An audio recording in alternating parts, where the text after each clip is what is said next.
Found in the dark, broken and scarred. You were there for me. Gave you my heart, it was a part. You were the one I needed. Love like this is really hard to find. 와, 여기 뭐야? 우와. 우와, 이거 뭐야? 여기 신기하다. 10월 유쇼구나 아니에요? 10월 유신이 뭐예요? 좀 아닌 것 같은데. 아, 뭔데요? 뭐 대충 안다니까 뭔데? 사실은 몰라. 와, 이게 박정희 대통령님인가 봐요. 박정희 대통령님을 꾸며놓은 것 같아요. 이게 뭐 하고 계신 것 같아요? 생각하고 직무를 보시는 것 같아요. 진무를 보신다. 생각하는 것 같다. 되게 잘 만드신 것 같아요. 아, 이거를 잘 꾸며놓은 것 똑같게 같아요. 그 실감이 나요. 맞아. 저도 맨 처음에 들어오자마자 뭐야? 약간 이런 느낌? 사람 이미지를. 근데 예전에 제가 들었던 거는 박정희 대통령이 이렇게 여기는 물론 잘 꾸며놔야 되는 곳이니까 정장을 입으셨지만 실제로는 이제 그때 에어컨도 없고 막 그랬잖아요. 근데 그래서 그때는 평소에는 정장 차림보다는 나시에 막 그런 거에 부채질 이렇게 하시면서 업무 보고 하셨다. 그래서 그때 미국의 어떤 분이 와가지고 미국의 어떤 사람이 와가지고 대통령을 만나러 오니까 이 나시 차림에 이 훌렁훌렁 이렇게 계시니까 대통령님 에어컨 켜시고 정장 입고 계시고 하시면 되지 왜 이렇게 아무것도 안 틀고 선풍기도 잘 안 틀고 부채질하고 계시냐. 그러니까 지금 우리나라 국민들은 땡볕에서 농사 지으면서 그렇게 땀 흘리면서 있는데 내가 그렇게 할 수가 없다. 실제로는 정말 국민들을 위해서 그런 훌렁훌렁한 차림으로 계셨다고 합니다. 부채질 하시면서. 근데 여기 앞에 나와 계신 실장님께서 전문가셔서 잘 아시니까 시장님께서 소개를 잘 해주실 겁니다. 좋습니다. 예, 지금까지 박정희 대통령의 생애와 업적에 대해서 살펴보고 오셨죠? 예. 예, 이곳은 10월 유신에 대한 코너가 되겠습니다. 10월 유신. 예, 학교 교육에서 유신을 어떻게 배우고 있나요? 안 나쁜 거다. 이렇게 독재자. 이런 뉘앙스로 가르치고 있습니다. 보통 이제 원래는 대통령을 직선제로 뽑았다면 간선제로 바꾸고 그 다음에 대통령의 임기를 늘리면서 개인의 어떻게 보면 독재를 하는 방향으로 그렇게 헌법을 바꿨다라고 보통은 배우죠. 그때 당시에 10월 유신과 관련해서 진보 학자가 한 이야기가 있습니다. 어떤 이야기인가요? 어떤 이야기냐면은 박정희 대통령으로 인해서 3만 명 정도는 큰 피해를 입었지만은 대한민국 국민 3천만 명은 잘 살게 됐다. 그 3만 명이 누구? 그 3만 명은 이제 야당 지도자가 되겠죠. 이제 직선제에서 간선제로 되다 보니까 정치하는 사람들이 피해를 많이 입습니다. 뭐 10월 유신으로 인해서 국회를 해산하지 않습니까? 국회를 해산하면서 국회의원들이 피해를 입고 거기에 또 이제 비상 조치를 하면서 그걸 욕한 사람들도 또 이제 잡혀가고 해서 피해를 봅니다. 뭐 피해 안 보는 사람이 지금 문재인 정권에서도 피해를 보지 않습니까? 다 혜택을 보진 않습니다. 민주주의 국가에서는 49대 51 아닙니까? 맞습니다. 네, 학교에서도 민주주의라는 것은 51을 위해서 하는 거지 49를 위해서 하지 않습니다. 피해를 보는 사람이 있습니다. 이 길을 내게 되면은 길 옆에 있는 땅은 혜택을 보는데 길을 잘려 들어가는 집은 피해를 보지 않습니까? 요번에 대장동 똑같습니다. 국가에서 수용을 해버리니까 수용당한 땅은 600만 원 하던 것이 300만 원에 수용이 돼버리고 그 옆에 수용 안 된 땅은 그 인근이라고 해서 또 덕을 보지 않습니까? 그죠? 항상 명암이 있다는 거죠. 그래서 10월 유신도 정말로 그때 당시에 현 체제로 이 국난을 극복할 수가 없다. 정치적인 안정을 위한 긴급한 조치가 10월 유신이었다. 네, 저는 이렇게 설명드리고 싶습니다. 예, 물론 학교에서 교육은 공은 가르치지 않고 과만 가르치다 보니까 문제가 좀 있는 거죠. 그래서 젊은 청소년들이나 아니면 학교에서 대통령 기념관을 방문해서 그분의 생애와 업적을 보고 그렇게 해서 잘한 거에 대해서는 본받고 네. 못한 거에 대해서는 비판을 하고 그렇게 해야 국가 발전이 있지 않겠습니까? 맞습니다. 예, 모든 것이 그런 쪽으로 흘러가야 된다고 생각하고요. 여러분께서도 여기서 보신 이런 상황을 네. 옆에 가까운 지인이나 아니면 뭐 단체라든가 이런 데에 널리 알려져가지고 사실 그게 아니다. 네. 사실 그게 아니라 내가 보니까 그때 당시 시대 상황을 이해하지 못하면 안 되겠더라. 정말로 대통령의 참 몸부림이었다건. 정치라는 게 뭐라고 생각하십니까? 정치. 토론회에서 정치가 뭐라고 생각하십니까? 라고 묻던데요. 정치가 뭐라고 생각하십니까? 국가의 정세를 돌보는 일인 것 같다고 생각합니다. 예, 그렇죠. 정치는 잘 먹고 잘 살게 하는 수단입니다. 맞습니다. 예.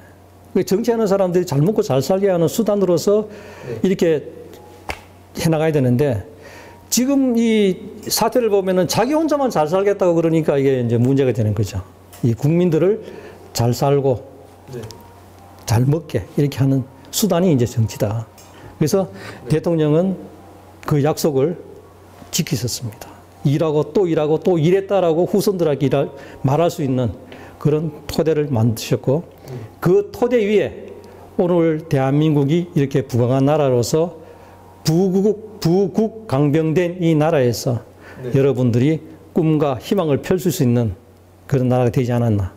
물론 그때 살아셨던 분과 지금 사시는 분, 그리고 앞에 미래를 이끌어가야 될 젊은 동량들 이런 모든 분들이 배울 건 배우고 또 이제 고쳐야 될 건 또 고쳐 나가면서 대한민국을 더 새롭게 만들어야 되지 않겠는가. 그러니까 새롭게 만드는 게 유신입니다.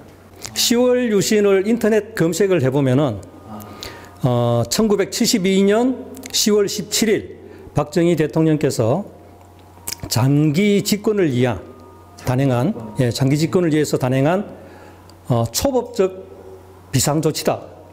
라고 이제 설명을 하고 있는데 저도 그렇게 배워본 것 같아요. 예, 그것을 이해하기 위해서 그 당시의 시대 상황을 알아볼 필요가 있습니다. 박정희 대통령께서 5.16에 성공하시고 국가재건 최고회의 2년 7개월 그리고 5대 대통령이 당선되셔서 제1차 경제개발 5개년 6대 대통령 되셔서 제2차 경제개발 5개년 하시면서 1971년 4월 달에 제7대 대통령으로 당선이 되시는 거 아시죠? 자, 그때까지가 이제 71년까지입니다. 60년대 후반에 들어서게 되면은 대내외적으로 냉전 체제가 완화가 됩니다. 미국의 닉슨 대통령이 괌에서 닉슨 독트린을 발표합니다. 닉슨 독트린에 의하면은 아시아 자국의 방위는 자국이 알아서 해라 하면서 또 우리나라에서는 미군 철수를 또 하겠다고 합니다. 그렇게 해서 71년 3월에 미 7수단 2만 명을 철수시킵니다. 또 중국과 이제 미국이 수교를 하게 됩니다. 미중 수교를 하게 되고 72년도에 닉슨이 또 미국에 가서 또 이제 중국에 가죠. 그래서 이제 긴장이 완화되고 우리나라 경제는 그때 불황입니다. 경제가 불황이다 보니까 국민들의 불만이 높아지겠죠. 또 북한은 호시탐탐 우리 남한을 많이 도발했습니다. 68년도에 보게 되면 1.21 사태라고 아시죠? 김신조 일당이 청와대를 기습해서 대통령을 암살하기 위해서 내려온 그 사건. 그 이틀 뒤에 미국 정보함인 푸에블로 납치 사건. 그 이틀 뒤에 또 있었고요. 그렇게 하다 보니까 이제 그해 68년 4월 1일 날 향토 예비군이 이제 창설이 되는 거죠. 예비군이 이제 그때 창설. 네, 그렇습니다. 그해 68년 10월 달에는 울진 삼척에 무장공비 120명이 내려와서 민간인을 학살하고 하는 그런 만행이 있었고요. 또 120일 미국 정찰기가 피격이 되고 현충원에 현충문이 폭파가 되고 하는 그런 일련의 북한 도발이 있었습니다. 그러다 보니까 국가 안보가 굉장히 위기 상황에 치닫게 된 거죠. 그 대충 이해되시죠? 네. 지금으로 치면은 그 연락책이 폭파되고 막 그런 것 같은 느낌입니다. 그렇습니다. 그래서 박정희 대통령이 5.16을 할 때 뭐라고 했습니까? 민생고 해결. 네. 그 있죠. 네. 우리나라가 5,000년 동안 해결하지 못한 가난과 배고픔. 대통령께서 지으신 국가혁명과 가난은 나의 스승이자 은인이다. 할 정도로 어떻게 하면 가난을 떨치고 세계 선진국처럼 우리나라를 잘 살게 만들 수 있을까라는 생각을 노심초사 머리에서 떠난 적이 없었다 그럽니다. 그런데 70년대 들어서 7대 대통령이 당선되고 이렇게 보니까 물론 3선을 개헌해서 대통령이 당선됐는데 임기까지 할 수가 있었습니다. 임기까지 할 수 있었음에도 불구하고 이 현 체제로 이 위기를, 이 국난을 극복할 수 없다라고 판단을 하셔서 10월 유신을 단행하게 되었습니다. 그러니까 대내적으로도 혼란스럽고 그렇습니다. 대외적으로도 미군은 뺀다 그러고 네. 미중 수교가 일어나고 그렇죠. 그리고 도발 일어나고 네. 그러다 보니까 지금의 체제로는 어렵다. 그렇죠. 그런데 우리나라의 그 경제 수준은 어떻냐면은 그때 70년대 우리나라의 1인당 국민 소득이 242달러, 북한이 740달러. 우리나라와 북한의 경제력 차이는 3배 차이에 달했고 군사력은 2배 차이가 났다 그럽니다. 그만큼 우리가 북한보다 경제력이나 군사력이나 부족한 상태죠. 아직 그때만 하더라도 많이 부족했네요. 그렇죠. 그래서 단행한 것이 또 72년도 8.3 사채 동결 조치라고 있습니다. 기업이 우리가 이제 제도금융권이 안 되니까 기업에서는 사채를 끌어다 쓰다 보니까 기업 활동이 안 되는 겁니다. 기업에서는 이제 자금이 돌지 않으니까 거의 뭐 부도 날 직전이고 그렇게 해서 정경련에서 대통령한테 건의를 합니다. 어떻게 하면은 이렇게 이제 금융 조달이 쉽게 할 수 있으며 이런 제도권에서 자금을 빌려줄 수 있을까라는 것을 이제 대통령께 건의를 하고 대통령께서는 72년 8.3 사채 동결 조치를 해서 이 사채를 제도권으로 끌어들이게 되는 거고 그때부터 이제 대기업이 생기게 됐다 그러는데요. 그때부터 경제가 활성화되면서 이제 우리나라는 경제가 이제 성장하게 되는 거죠. 물론 72년도에 10월 유신을 단행하면서 대통령 임기는 4년에서 6년으로 늘어나게 되고 직접 투표에서 대통령 직선제에서 간선제로 이제 하게 됩니다. 간선제를 하게 되는데 대통령께서는 직선제를 해보시고 낭비적이고 소모적이고 국론 분열이 심하기 때문에 이제 이 직선제보다 간선제를 이렇게 했다 그렇게 말씀하시는데 또 일부 사람들은 그렇게 함으로써 민주주의가 후퇴했다고 이야기를 합니다. 그런데 여러분 한번 판단해 보십시오. 배가 고픈데 먹고 살기가 우선이지 민주주의가 우선이겠습니까? 먹고 사는 게 우선. 예, 그 정치학자, 경제학자인 로버트 T. 달 같은 경우는 민주주의가 성공하려 그러면은 첫째 국민 소득이 4천에서 7천 불 정도가 돼야 된다 그럽니다. 그때 당시에 우리나라 70년도에가 242달러입니다. 1인당 국민 소득이. 자, 그 다음에 중산층이 형성되어야 된다 그럽니다. 중산층이 없는 나라가 자유민주주의 국가가 된 나라는 없습니다. 2차 세계대전 끝나고 경제성장과 민주주의가 둘 다 성공한 나라는 대한민국이 유일할 정도로 대한민국이 성공한 나라가 됩니다. 그 리더는 박정희 대통령이었죠.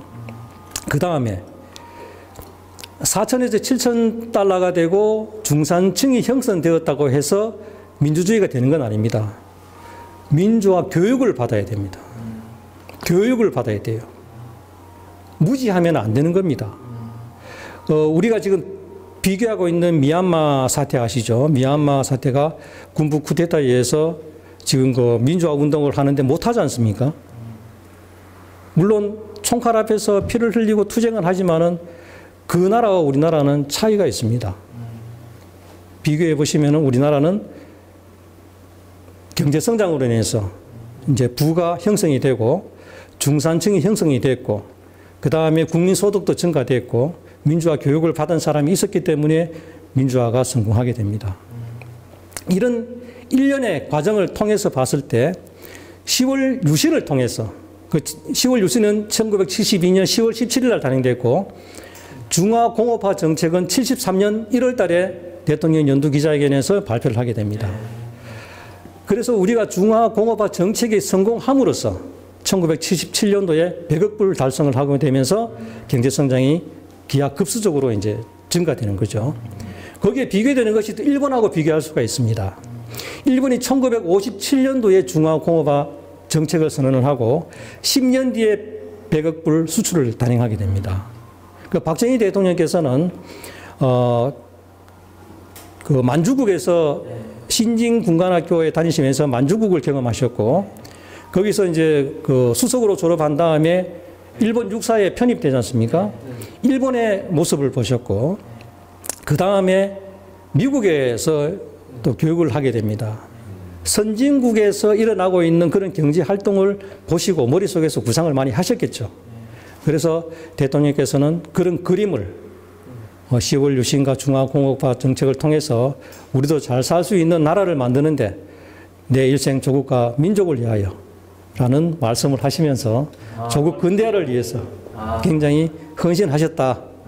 그것이 물론 장기 집권이었다 할지라도 그것이 없었다 그러면은 중화공업화 정책은 성공할 수가 없었다. 중화공업화 정책이 성공하기 위해서는 지도자의 추진력 있는 리더십, 정부의 안정적인 지원, 이것이 없으면은 중화공업화 정책은 성공할 수 없다 그럽니다. 그래서 10월 유신을 통해서 임기가 6년으로 보장이 되고 그렇게 함으로써 지속적으로 중화공업화 정책을 추진할 수 있었다. 저는 그렇게 설명드리고 싶습니다. 물론 여기에 나타나고 있는 이 모든 사항이 대통령의 고뇌와 함께 지금 집무실에 앉아서 생각에 잠겨 있는 모습을 볼 수가 있고요. 그리고 이렇게 다 되었을 때 대통령께서는 탑시크릿에서 보시는 바와 같이 1981년 10월 국군의 날 나는 하야하겠다라고 비서관한테 하신 말씀을 탑시크릿으로 이렇게 보여드리고 있습니다. 설명이 됐습니까? 네. 예. 또 궁금한 사항이 있으면 말씀하시면 제가 답변 드리겠습니다. 그럼 탑시크릿에 있는 내용은 네. 실제 비서관한테 한 내용이 기록이 뭐 돼 있는 거예요? 비서관의 하순봉 그 자서전에 예, 나와 있습니다. 예, 자서전 나와 있고 이것은 뭐 공식적으로 이렇게 발표된 그런 사항은 아닙니다만 비서관한테 했던 이야기를 들어서 예, 자서전에 이렇게 옮겨 적고 있습니다. 한번 생각해 보십시오.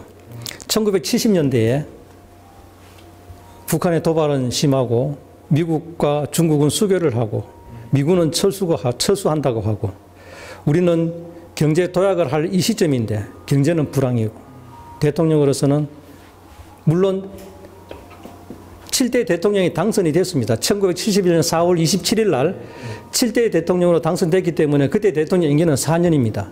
4년 동안 할 수 있음에도 불구하고 현행 체제에서는 이 국난 극복을 헤쳐나갈 수가 없다.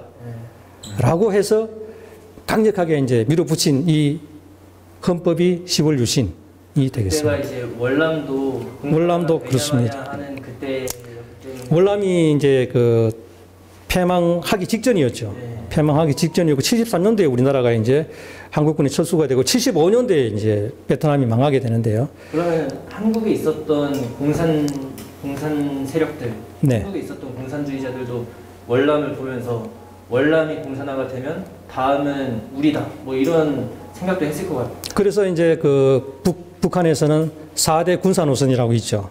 네. 정군의 현대화, 무장화, 간부화, 요새화. 그렇게 해서 남한을 침략하기 위해서 호시탐탐 노력이 있었던 거죠. 물론 북한에서 베트남에 군사 지원이 있었다는 거 다 알고 계시죠? 네. 베트남에서 많이 지원했습니다.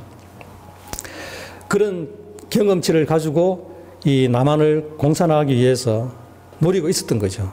그래서 박정희 대통령은 안보는 한미 동맹에 의해서 지키고 경제는 이제 해외 차관이라든가 해외 그 기술을 도입을 해서 우리나라가 자원과 자본과 기술과 이런 것이 부족한 상태였지 않습니까? 외국의 자본과 기술을 도입하지 않고서는 이 경제 개발을 할 수가 없다. 그래서 1971년도에 우리가 10억 불 수출을 달성하죠. 그때는 경공업 위주였습니다. 경공업 위주로 수출을 하다 보니까 더 이상 증가세가 나타나지 않고 그렇게 해서 10억 불 달성을 하고 나서부터 박정희 대통령이 비서관한테 묻습니다. 우리가 100억 불 하기 위해서는 어떻게 해야 되지 하니까 오원철 수석이 중화공업화를 해야 됩니다. 라고 수출이 언제부터? 77년. 71년도에 10억 수출이고 77년. 100억 수출. 예, 6년 만에. 6년 만에 예. 일본은 10년 만에. 그만큼 압축 성장을 한 거죠. 그래서 최초 계획은 81년도에 이제 81년도에 100억 불 수출, 1000불 국민소득 이렇게 목표를 세웠었는데 그게 4년 앞당겼어. 1977년도에 100억 불 수출을 달성하게 됩니다. 그래서 그때 당시에 그 목표가 10월 유신 100억 불 수출 1000불 소득입니다. 100, 10, 100, 1000 이렇게 해서 이제 이렇게 국민들한테 이렇게 홍보를 많이 했죠. 그래서 역설적이지만은 대통령께서 장기적으로 집권을 하셨기 때문에 우리가 오늘 이렇게 OECD 10개국 안에 10위 안에 드는 이런 나라를 만들었다라고 생각했으면 좋겠고요. 오기 전에 베트남 파병 관련해서 사진을 보셨는지 모르겠는데 그 위에 사진에 이제 필리핀 대통령 마르코스라고 있습니다. 마르코스 대통령이 1965년도에 집권을 했어요. 20년 동안 장기 집권합니다. 그런데 어떻나요? 필리핀은 어떻나요? 그때 당시에 제일 부러워했던 나라가 필리핀입니다. 우리나라보다 엄청 잘 사는 그런 나라. 6.25 때 우리한테 전투력을 보내준 참전국. 그런 나라에 있는데 지금 어떻습니까? 우리가 훌륭한 지도자를 만나서 우리는 잘 사는 나라가 됐고요. 그 나라는 지금도 가난에 허덕이고 인력을 해외에 수출하면서 뭐 가정부도 수출하고 그렇게 하지 않습니까? 그런 나라가 된 거죠. 그래서 여러분께서도 이 박정희 대통령의 경제정책과 산업화 정책 이런 것을 다시 한 번 더 이렇게 살펴보면은 와, 박정희 대통령이 옳았구나 라는 것을 새삼 더 느껴줬으면 바랄 나위가 없겠습니다. 감사합니다. 네, 설명이 됐습니까? 예. 네, 감사합니다. 감사합니다.